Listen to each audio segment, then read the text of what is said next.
করতে পারে। একটা জিনিস আমাদের চিন্তা করা উচিত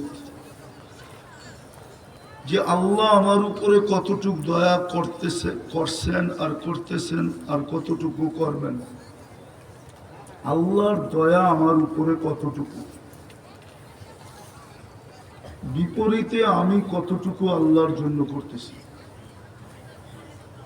মনে হয় বুঝাইতে পারি না। আল্লাহর দয়া আমার উপরে 24 ঘন্টা কতটুকু। আমরা নারী হই আর পুরুষ হই, যুবক হই আর বৃদ্ধ হই।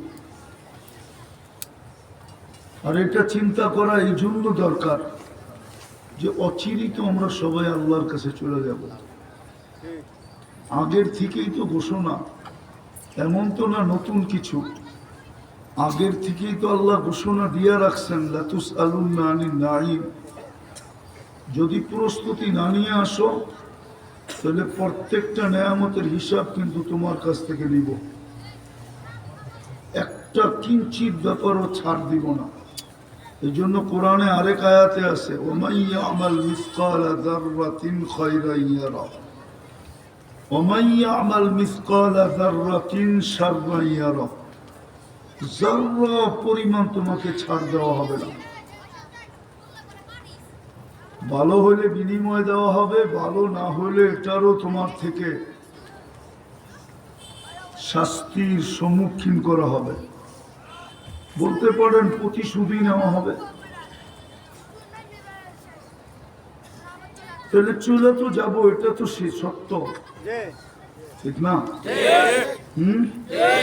বিদায় আমার ভাবা উচিত যে আল্লাহ কতটুকু করতেছেন, বিপরীতে আমি কতটুকু করতেছি। আচ্ছা বলেন, এই এলাকাটা তো সবচেয়ে বেশি শ্রমিক পেশার মানুষ, ঠিক না? আচ্ছা আপনি শ্রম দিতেছেন কার দেওয়া দেহটা দিয়া?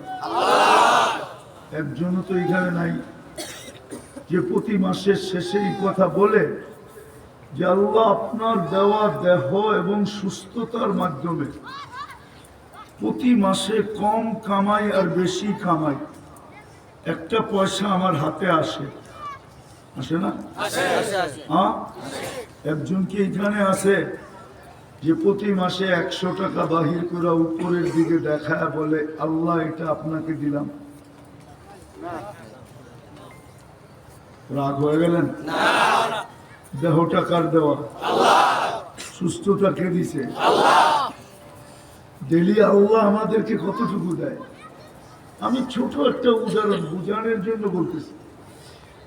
যদি আল্লাহ ডেলি অক্সিজেনের বিল পার লিটার 1 টাকা নিতেন, 1 টাকা পার লিটার, কত? কি অক্সিজেন? কি আমরা সারাদিন কি নেই? তাহলে 550 টাকা বিল দিতে হতো। 550 টাকা, কারণ আমি ডেলি 550 লিটার অক্সিজেন নেই। আমরা সবাই নেই কত লিটার? 24 ঘন্টায় 550 লিটার নেই। তাহলে 550 টাকা যদি ডেলি বিল দিতে হতো তো মাসে কত দিতে হতো? কন্যা 16,050 টাকা বিল দিতে হতো। যদি 5 শ্বাস 1 পয়সা বিল দিতে হতো, যে যতবার শ্বাস নিবা 1 পয়সা দিবা, তাহলে ডেলি 1600 টাকা বিল দিতে হতো। মাসে 48,000 টাকা বিল দিতে হতো। 30 মাস, 30 দিনের হচ্ছে। কারণ আপনার আমি ডেলি শ্বাস প্রশ্বাস নেই 1,60,000 বার। 1,60,000 পয়সায় 1600 টাকা হয়। যদি পার ডায়ালিসিস 100 টাকা দিতে হতো, ডায়ালিসিস বুঝেন, কিডনি ডায়ালিসিস, যদি 100 টাকা দিতে হতো তাহলে ডেলি 3600 টাকা দিতে হতো। আল্লাহ কিন্তু আমাদের কিডনিকে ডেলি ডায়ালিসিস করেন কুদরত দিয়া 36 বার। আল্লাহ না করুক না করুক না করুক, কারো যদি ডায়ালিসিস করতে হয় তাহলে একটা ক্যানোলা সবসময় হাতের ভিতরে লাগায় রাখতে হয়, কেননা বারবার ঢুকাবে, বারবার বাইর করবে, এটা অনেক কষ্টদায়ক হয়। এক একটা ক্যানোলা এক সপ্তাহের জন্য সুইটা ঢুকায় রাখবে, সপ্তাহে 5 দিনের বেশি বিজ্ঞান ডায়ালিসিস করতে পারে না। একবারে 4 ঘন্টা লাগে করতে, একবারে। আর আল্লাহ আপনার আমার করতেছেন মাত্র 40 মিনিটে।